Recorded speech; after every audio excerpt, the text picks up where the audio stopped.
नमस्ते जी। आइए आज की चर्चा को प्रारंभ करते हैं। यजुर्वेद के 7वें अध्याय का 14वां मंत्र। ओम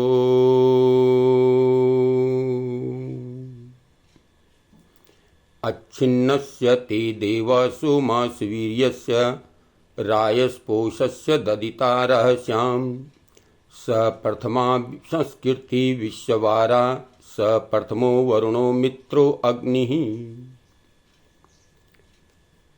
हे देवसोम, दिव्य गुण युक्त चराचर जगत की रचिता, सुवीर्यस्य महान बलयुक्त, ते आपके अच्छिन्नस्य अखंड अक्षय रायस्पोषस्य ज्ञान ऐश्वर्य के परिपोषक और ददितारह श्याम देने वाले प्रचार करने वाले हम सदा रहें। सा वह प्रथमा सबसे पहली और उत्तम, विश्ववारा संपूर्ण संसार के द्वारा स्वीकार करने योग्य संस्कृति, विद्या, सुशिक्षा जनित नीति व्यवहार पद्धति है। वरुणः वर्णे योग्य, स्वीकार करने योग्य, अग्नि प्रकाश स्वरूप, सह वह आप प्रथमः आदिमूल और उत्कृष्ट, मित्र हित भावना से त्राण करने वाले, प्राणी मात्र का कल्याण करने वाले आप ही हैं। तो बहुत सुंदर चर्चा इसमें की गई है। बताया गया है कि इस चराचर जगत का आदिमूल, अक्षय ज्ञान ऐश्वर्य का भंडार, सच्चे मित्र के समान हित साधक वह प्रभु ही है। संपूर्ण चराचर जगत का स्वामी, अक्षय ज्ञान का भंडार और हमारे सच्चे मित्र के समान वह परमपिता परमात्मा ही है। उसी ने हमारे संसार में आते ही अपनी सर्वोत्कृष्ट संस्कृति, लोक और परलोक साधने के लिए हमें वेद ज्ञान दिया है।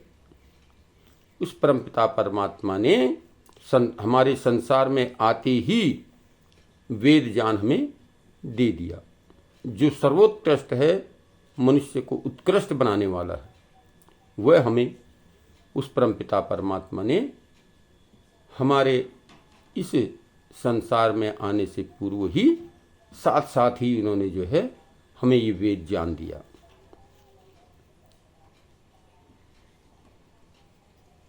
वो उसने परमपिता परमात्मा ने क्या है, लोक और परलोक को साधने के लिए, हमारा ये लोक सुधरे और अगला जीवन परलोक को भी सुधारने के लिए हमें वेद ज्ञान दिया है, वेद का ज्ञान दिया।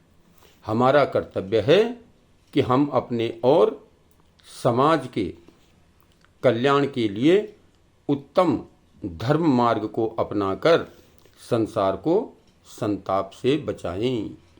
ये हमारा कर्तव्य हो जाता है कि हम उस वेद मार्ग को अपना करके, उस वेद मार्ग पर चलते हुए स्वयं सुधरते हुए और संसार के कल्याण के लिए कार्य करें। ये बहुत ही सुंदर चर्चा इसमें दी गई है कि वेद हमें परमपिता परमात्मा ने प्रथम ही हमारे आने से के साथ साथ हमें वेद ज्ञान दिया।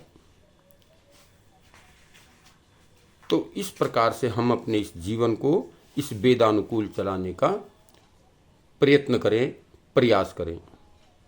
उदाहरण के तौर पर आज का वैज्ञानिक यदि कोई यंत्र, कोई उपकरण तैयार करता है तो उसके साथ साथ उसकी एक बुकलेट भी साथ साथ में तैयार करके देता है।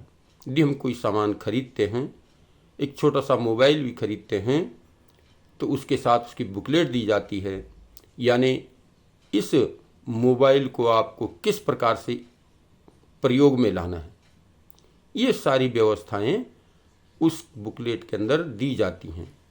अगर हम ठीक ठीक उस बुकलेट के आधार पर, उस पुस्तक के आधार पर उस मोबाइल का उपयोग करते हैं तो वो उपयोग हमारे लिए लाभकारी होता है, कल्याणकारी हो जाता है।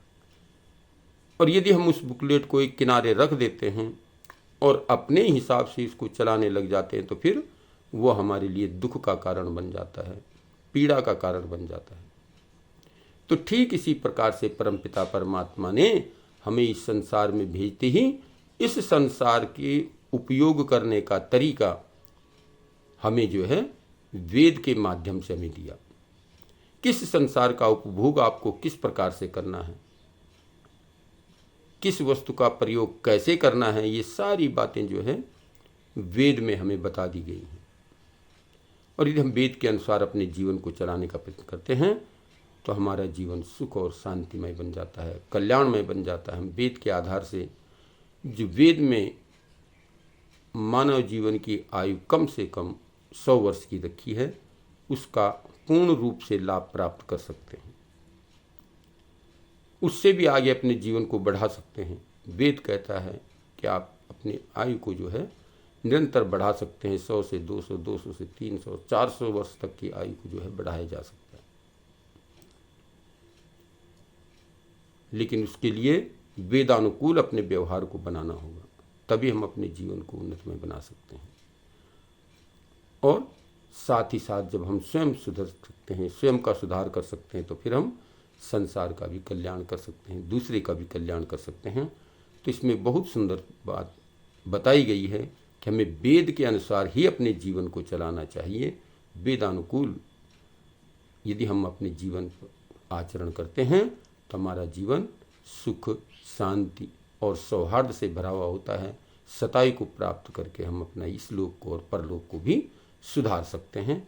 तो आइए इस मंत्र के आधार पर हम अपने जीवन को वेदानुकूल चलाने का प्रयत्न करें। इन्हीं शब्दों के साथ आज के इस वक्त को यहीं पर विराम करते हैं। ओम शांति।